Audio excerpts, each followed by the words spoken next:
est de plus en plus remarqué de nos jours que des jeunes traînent les pas à s'engager dans une relation sérieuse pouvant aboutir au mariage. Les deux partenaires ne s'intéressent pas à la vie de couple malgré le temps passé ensemble. Des raisons justifiant ce choix sont légion. La première reste le fait que les jeunes ont aujourd'hui des aspirations à étudier de façon un peu plus longtemps. La deuxième raison, elle reste liée aux moyens financiers.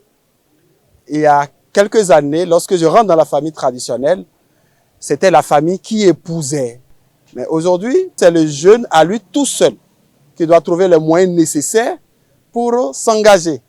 Et on pouvait se marier il y a quelques années avec, je peux dire, des moyens modestes. Mais aujourd'hui, on ne peut pas se marier comme on l'entend. Il faut la voiture de mariage, il faut la robe de mariée et parfois même il faut commander la robe à l'extérieur. Troisième raison que j'avance, reste un peu dans un mimétage. On ne veut pas se marier comme on se mariait avant.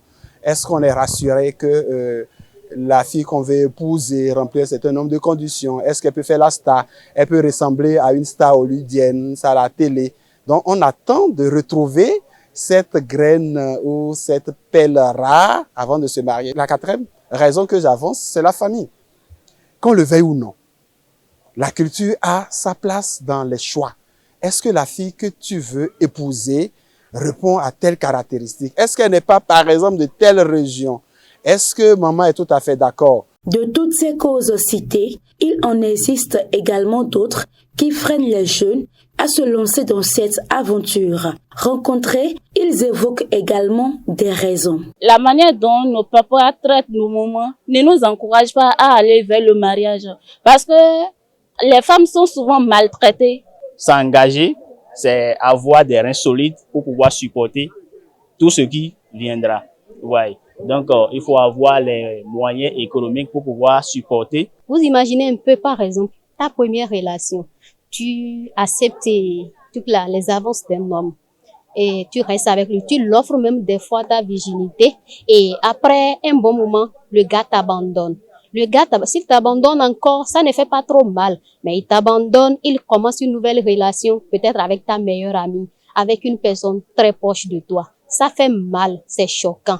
Et lorsque quelqu'un d'autre viendra te faire des avances, c'est que tu as encore la blessure. Tu te dis que c'est la même chose qui va se reproduire si tu acceptes la personne. Il vaut mieux rester d'abord seul jusqu'à digérer l'autre décès. Des fois, on n'a même plus envie d'essayer. Même si l'âge évolue, des fois, on préfère rester comme ça parce qu'on a peur. Entre engagement et besoin de liberté, certaines personnes ont du mal à donner leur cœur. Par ailleurs, ne pas précipiter les choses sont entre autres les conseils prodigués par le sociologue. De ne se précipiter dans aucune relation, de prendre le temps nécessaire de construire et d'avoir la force aussi de partir d'une difficulté à sa résolution. C'est pas parce qu'il y a une difficulté tout de suite qu'on veut partir, on veut se séparer. C'est d'avoir la force de réparer pendant que c'est possible. De pouvoir médier, je vais utiliser ce verbe, de pouvoir médier dans la difficulté et de passer à autre chose. C'est déjà ça. Une deuxième, de prendre le temps, de ne pas être pressé et de ne pas se faire construire à toute relation venue des châteaux en Espagne.